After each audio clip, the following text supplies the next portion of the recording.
Now, if I was thinking about this afternoon and thinking about the post-prandial soporific moment, what greater sleep activity could you think of than having medicine and theology combined for an hour?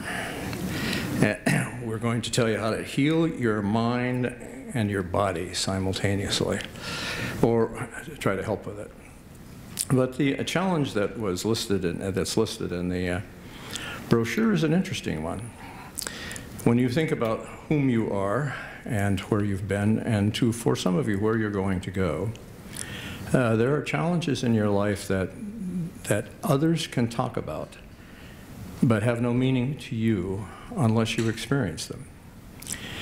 You start as a firefighter, more or less. You start as a young physician. You become interested in the management of a very complex, almost military activity, a public service, which in some circumstances has now become a medical service as well, or at least provides various and sundry levels of medical care, provides the ability to support police in activities which theoretically render us more immune from terror, be that as it may, take on the control or at least the supervision of the safety of buildings.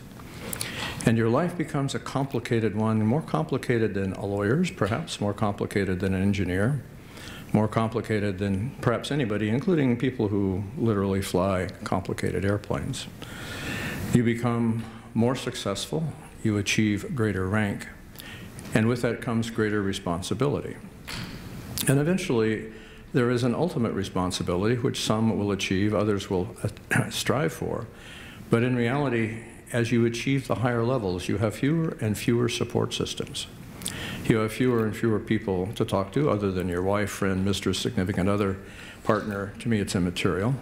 There is nobody who shares the burden.